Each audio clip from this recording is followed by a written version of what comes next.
may be listening. Thank you so much for tuning in to another edition of the Cardinals on SI podcast. My name is Donnie Drew, and joined every week by the main squeeze, Richie Bradshaw. Go to follow him on Twitter at RichieBrads36. Follow me on Twitter at Donnie Druin.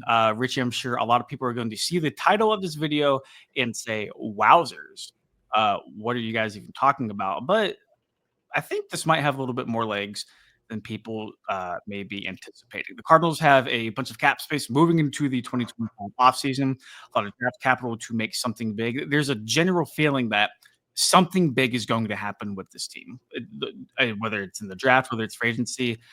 The time is now heading to the third year of the rebuild under head coach Jonathan Gannon and general manager Monty Austinfort. A splash needs to be made, and that could come from a Dolphin. That feels pretty poetic. Donnie, this is cheesy. What's that? I was hoping that was not cheesy. It was pretty cheesy, dude. That was pretty cheesy. Donnie, this is an 8-9 football team. Like you said, they're going into the third year of the Jonathan Gannon, Monty Austinfort era, which feels pretty crazy that we're already going into year 3, but they've shown good progress. Year 1, they were one of the worst teams in football, but I mean, that was a competitive team. This past year, first half, there were some times where they looked like one of the 10 best teams in football. Mm-hmm. Second half, they looked like one of the 3 worst teams in football. You just got to find a way to have that consistency for the length of the season. But that's neither here nor there. What we need to see from the Cardinals next year is a team that has truly evolved. And the best way for them to be able to get to that point is to get some new faces in the room. And for the Cardinals, it could be a really good draft pick, or you could get a bona fide superstar. And there's arguably none bigger on the market, although they may not be on the market, really weird situation, than Tyreek Hill, future first ballot Hall of Famer. Yeah, so how all of this started was after Miami's last game, Tyreek Hill meeting with reporters said, quote, "I'm opening the door. I'm out, bro. It was great playing here. I'm too much of a competitor to be just out there."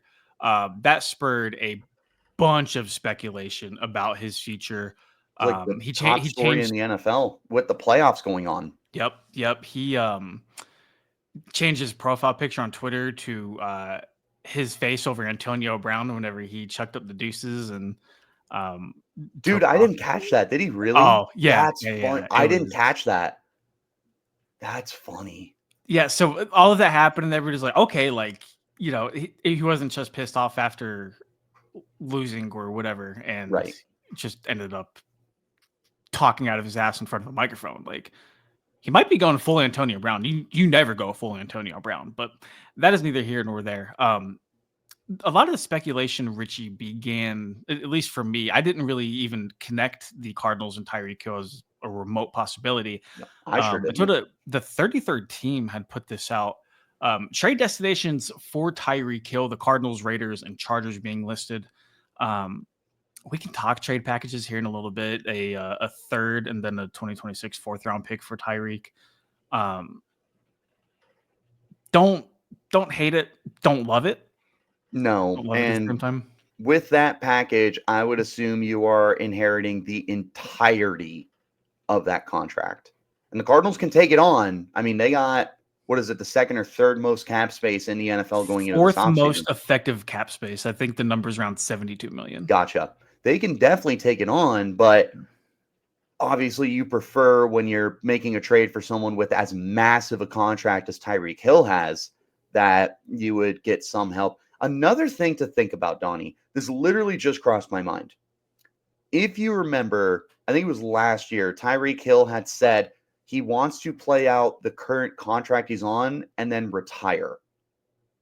I don't know if that is entirely true because we've heard that many a times, but yeah, that is a timetable for what it's worth. Take that with even less than a grain of salt. It literally just crossed my mind.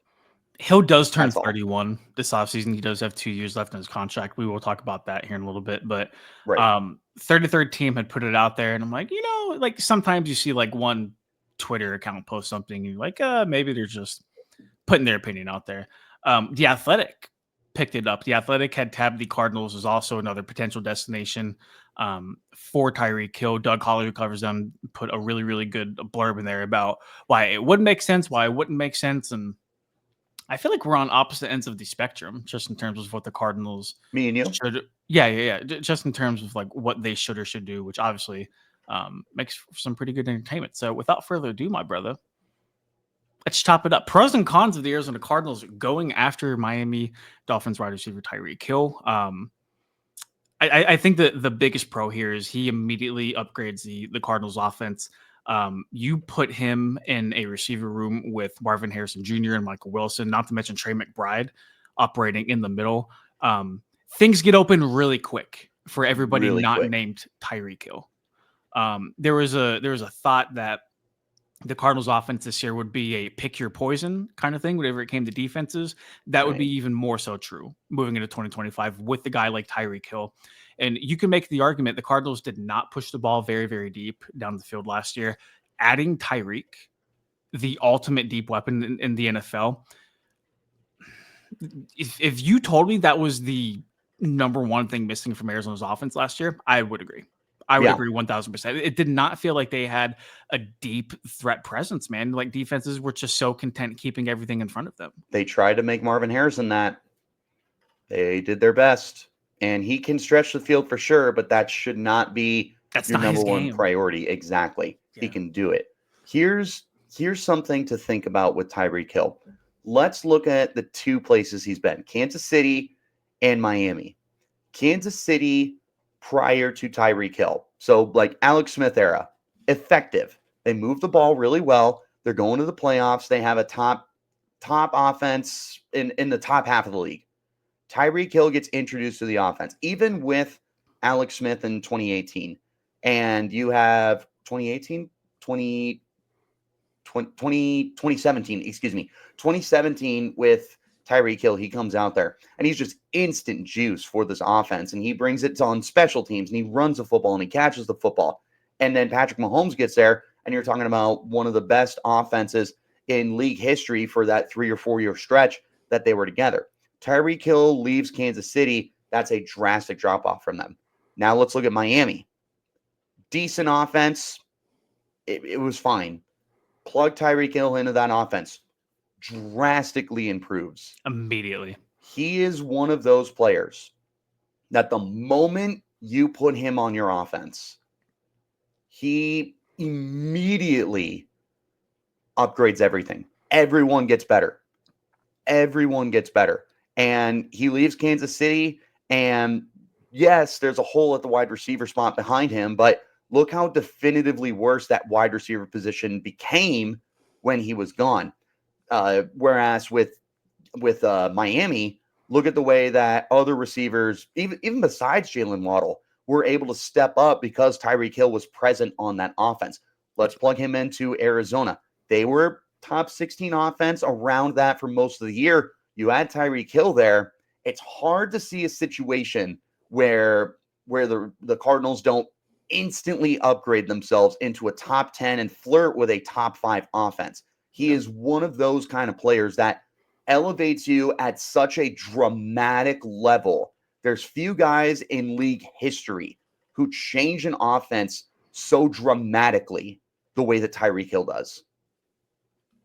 No, 100%. We already kind of touched on the second point, deep threat, lethal speed, and you can scheme as much as you want as a defensive coordinator. There's one thing you can't do, and that is keep up with Tyreek Hill. Well, dude, real quick, what's funny with that is he's in his 30s now. He's still arguably the fastest player in football. I mean, that dude, just the straight line speed with him is unlike anything the league has ever seen. And not even just like historic deep passes, man, but like a lot of the Cardinals receivers, we did see it a little bit with Greg Dortch the last couple of games, but like those guys just are not like elite with the ball in their hands after getting it. And Tyreek Hill is. Tyreek is one of the few guys who can house a 5-yard slant. Like it's crazy. So, from the 5-yard line. Yep. Literally. Yep. And he'll start high tapping and throwing up the deuces like at the 40-yard line. It's absolutely crazy. He's insane. One bigger piece to the puzzle. Maybe not as important for people like you and I, but Michael Bidwell would love to sell more jerseys. Michael Bidwell would love to have more seats at It's State so Farm important, Stadium. dude. Tyreek Hill jerseys would go absolutely crazy here. That would be one of the 10 highest selling jerseys across the league. And I would imagine in the last, we'll say since the turn of the century, that would be one of the 10 most purchased jerseys for the Cardinals. And it might be flirting with that top 5 with Kyler, Marvin Harrison, Larry. Yeah, I mean, he instantly goes up to that level. This is an exciting football player. Like you said, the jerseys get sold out. There is way more heat in the seats from the home fans that are going to want to come out. And how do you not? How do you as a fan go, Tyreek Hill's there. I don't know if I want to go to a game. It's like, I kind of want to see one of the best home. I keep saying in NFL history, but it's not an exaggeration. Tyreek's a showman. Tyreek Hill is somebody who, that's the other thing too. You know, every Sunday he's capable of going for 202 touchdowns. Easy. Yep. Like it's just the kind of talent that he is. And, honestly, if I'm a Cardinals fan, season ticket prices rose from 2024 to 2025. And, if I'm one of those people who do have season tickets, make it worth my money. Make it worth my time, my money, my energy, my emotional investment every single Sunday. Go get somebody who will make me look forward to coming to State Farm Stadium. And that person could be Tyreek Hill. Imagine the resale. If you can't make a game, you are going to make more money selling those tickets that you have because Tyreek Hill is present there. Especially first month of the year, we'll say first 4 games, he's 400 yards, 4 touchdowns, 15 yards a catch. I mean, you're talking about a dude who is rejuvenating himself after what's probably the worst season of his career, honestly. Like, it gets people excited, man. There's few players that are as excited as him. Dude, it does, though. It's provocative, right? No one knows what it means, but it's provocative. Yeah, okay. I'm on the right track. Yeah. It gets people going. So we've talked a lot about the positives with everything. There's also going to be negatives and drawbacks to it too. I think one of the biggest things that jumps out with Tyreek potentially landing in Arizona would be his contract. And you had already alluded to the Cardinals do have a bunch of cap space. I think over the cap has them right around that like 72 million, which is 4th in the NFL in effective cap space, which is basically just not accounting for the draft class that they have to sign. Right. Tyreek Hill on a massive monster deal. His cap hit for next year is not shown here. Go me. 28.6 million for this year, and then 51.8 million for 2026. There is a potential out after next year where you just carry about $15.5 million worth of dead cap space. But if you're trading for Tyreek Hill, that so easily though. Yeah, and like Monty Austin has been pretty good about maneuvering the cap and just making stuff work. And I'm not exactly sure the details of a trade with Tyreek and what Miami would take on just in terms of eating dead money. But nonetheless, like he's expensive. He's expensive. He turns 31 this offseason. Do you want to trade for a guy who is kind of past his prime? I think arguably he's still playing good football, but like you're not getting 5 more years of Tyreek Hill, at least at this elite level play. Well, define prime, because yeah, he's probably not a 1,700-yard receiver. He's still an annual 1,000-yard guy. He's still someone that can easily get 100 receptions, turn it into 12 to 13 yards per reception, and he's a home run threat. He could get 5 touchdowns or get 15 touchdowns. So depending I guess on what my definition is. My qualm is if you're trying to get this thing going here, if you're trying to right the ship in the desert, are you cool with trading for somebody who like kind of has like a limited time with you, just in terms of a contract or even just like remember what top we mentioned level play? Earlier. Like are you like are you wanting to bring in an aging veteran? Like do you feel like that would be the need? Because the old front office would. It's a rental. This absolutely would be a Steve Keim move. Yes. Oh my God. And he would sell the farm for Tyreek Hill. Whereas I believe that Monty would have a much smarter approach to it and make the trade work without mortgaging the future for a guy that is a rental. Like I mentioned, like there is the chance that he is serious and he plays out his contract and he's done. So 2 years of Tyreek Hill, or maybe you can get him on a third contract Like I for said, a maybe handful you of could try to years. extend him. And I think that would be my top priority. If I brought Tyreek Hill in, I would want to give him at least one more year to his deal, if not two or three. Again, it's what is your definition of not in his prime? 1,700 yards? Yeah, that's Like in probably terms of done. play, yeah. Right. Well, again, he's in his 30s. He's still probably the fastest guy in football. One That's of fair. them. That's fair. I just saying it to Steve Keim move out loud does not make me feel great about wanting to trade for Tyreek Hill. Um, Okay, but we'll spin it this way, Donnie. How many GMs would not trade for Tyreek Hill if that's the true. price was right? That's true, and Spin it that way. we'll talk about what the right price is here in a little bit, but that's true. Second point, the culture fit. Tyreek Hill is not exactly squeaky clean by any stretch of the imagination, and Jonathan Gannon has made a very conscious effort, along with Monty Fort, along with Michael Bidwell, to bring guys into the locker room who are, what's the right word I want to use here, Richard? Who 365 days a year, you don't have to worry about them. You don't have to Right. worry about them in the locker room. We don't have to worry about them away from the facility. Tyreek can get loud sometimes, and the Right. Cardinals don't like loud. Right. So if you don't mind, because I've been very, very critical of Tyreek off the field, Mhm. if we can focus on what he is on the field for this conversation, because he's one of the most controversial players. Stop me if you heard me say this before, in the league's history. But I mean, as of late, it feels like a lot of it is on the field and in the locker room kind of thing. Well, And I that's think what I that's meant, where and I wasn't right, necessarily right, right. highlighting the No, no, no. I understand. away stuff. Yeah, For the people who are viewing the show, we're going to spin it more focused on the game, not so much the off-field stuff and the super controversial stuff behind him. That's what me and Donnie are going to focus on here.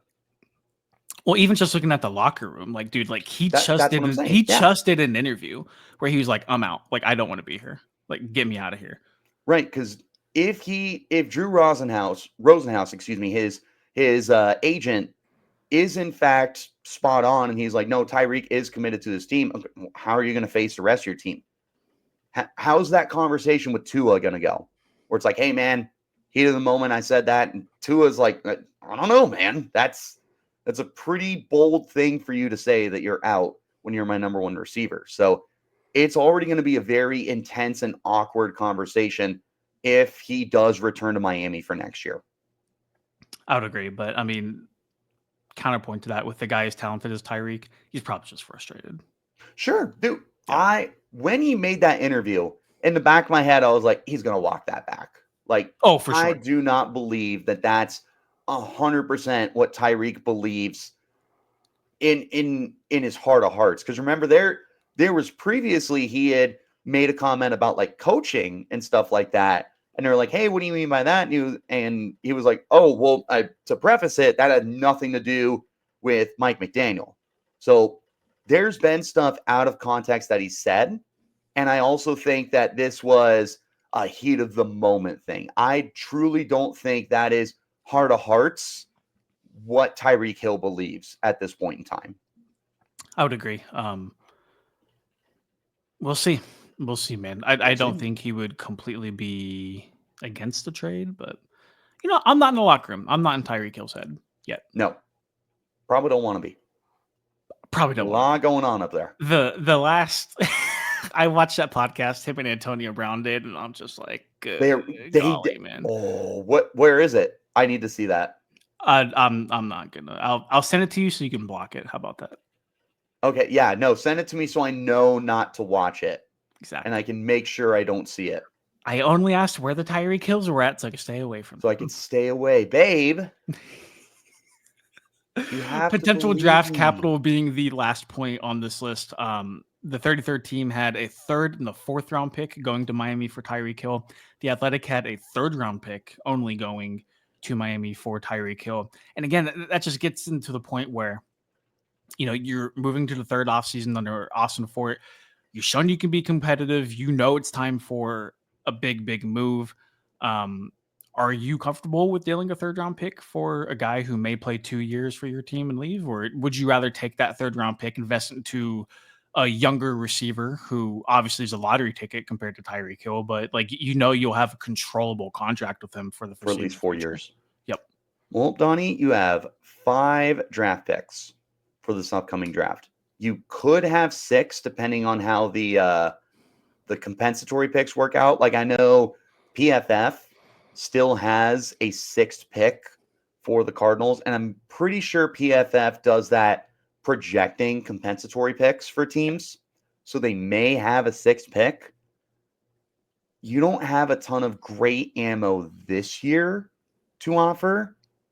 And don't get me wrong, a third this year and a fourth next year, that's not the worst thing in the world. And another thing to remind the fans, we will sit here and we'll go, I can't believe that they got Tyreek Hill for less than a first round pick. And like the reality is, we think guys are worth way more than they truly are, according to GMs and teams and stuff like that. So you look at a third and fourth round pick, and it doesn't seem like that much, but I don't know. That is serious That's capital. also That's a the top 100 reverse pick. too. Right. In terms of like where NFL GMs and talent evaluators price players at. Like Aziz it's Ojulari. yeah. Giants wanted a top 100 pick, and everyone said absolutely not. Yeah, we'll see him in free agency. Appreciate you. Yes, very much looking forward to the Ojulari brothers playing across from each other in the desert. And Richie Bradshaw will get that jersey, as I You promised. calling your shot? Brother, I already said it, so I got to back up my word. I will have a Chad Ryland jersey at some point too. Dante Stills jersey, a Garrett Williams jersey. Yep. I'll be ready to go. Be ready to go, man. I only have a Tyrann Mathieu jersey right now for the Cardinals, so I got to upgrade my jersey collection of probably 100 jerseys at this point. What's the most obscure jersey you have in your closet? Oh, Ravens Des Bryant, for sure. Okay. And I love that jersey so much. That's one of Ooh. my favorite jerseys. I would say probably my Cam Newton jersey. The Panthers Cam Newton jersey I have. I have one too. What color is yours? Black. I got a black one too. Let's go. I got one that is a size too big though. I got an XL. So the sleeves are like right at my my elbows, might even be a little longer. So I was bummed out about that. Dude, But get a time machine, go back to the early 2000s. You'll be fine. you're not wrong. You're not wrong. I'm Dude, not wrong. When am I ever wrong? how much time you got? I don't want to answer that. Anyways, we've talked a lot about Tyreek Hill potentially not coming to the desert. We listed the pros and the cons. If we wake up tomorrow, Tyreek Hill is an Arizona Cardinal, how do you feel? It just depends on the price, I suppose. It's not the worst thing in the world, Donnie. You're adding a Hall of Fame football player to this roster, but it's a rental. It's not like you're getting Tyreek Hill at 26, 27 years old like the Dolphins did. And you do feel comfortable giving him the 5-year extension that they handed out to him. You're going to play out those 2 years, and like we said, I definitely would try and add at least one more year, 2, 3 at the most, to make sure that you get your money's worth out of him, kind of thing. But that like you can spread its cap hit out by extending him as well. You could, but the other thing to remember is he is going to wait for T. Higgins to sign at a minimum because he is worth T. Higgins' money.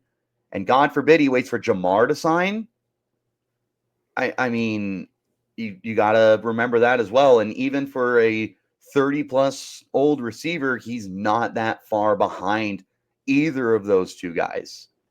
He's certainly ahead of T, and you're coming off one bad year where it turns out he had played with a broken wrist for a majority of that. He had Skylar Thompson throwing him footballs. He might as well have had Richie Bradshaw throwing him footballs. Like, he had a down year, but there was a lot of outside factors that he didn't control that went into that. It's not like he was dropping footballs or he couldn't separate with guys. He still was playing good. So he's not going to be cheap if you do decide to give him that extension. And if you don't, then you got 2 years. You better, I wouldn't say you have to win a Super Bowl, but you better go to the playoffs in both of those years. You better make some noise. Hopefully you can win a wide open division. They're trading for him. I think another thing to remember here, something that we didn't point out, and again, this just crossed my mind. The expectations for the Cardinals skyrocket the moment he arrives in Arizona. You don't go from, hey, we want a winning season, 9 wins, 10 wins. Tyreek Hill arrives here, and it's like I said, you should contend for the NFC West and have a home playoff game. That's where your expectations go at that point. Are the Cardinals ready to inherit those kind of expectations? Because as of now, with a quality offseason and a good draft, I would tell you best case scenario, just off the top of my head, we got to see what they do. I don't know, 10 wins if everything goes right for them. Tyreek Hill gets there, and that's probably the floor of the expectations for that team. Whereas if they win 10 games next year, you're like, hell yeah, this is awesome. So the expectations skyrocket the moment that number 10 gets to the desert. Yeah, I think when you're presented an opportunity to get one of the game's elite offensive weapons, and it's NFL so history. fun. It's so fun thinking about what Tyreek can do in Arizona, and just not only him, but like what he can do for like the other guys on that team too. And I mean, we both watched the Cardinals offense sputter week after week after week Right. through a lot of the 2024 season. Not that Tyreek would be a savior by any means, but like your offense sure gets a lot better with Cheetah on the roster. He masks Drew Petzing too. It's hard to call a bad offense when you got Tyreek Hill out there, let alone the rest of the weapons. We'll see, brother. If Drew Petzing doesn't have any haters, then I am dead. Well, on that note, thank you for tuning in to another edition of the Cardinals on SI podcast. Follow Richie Bradshaw on Twitter at RichieBrads36. Follow me on Twitter at Donnie Drew Petzing. Always welcome on the show. Always welcome on the show. We'll see you guys later.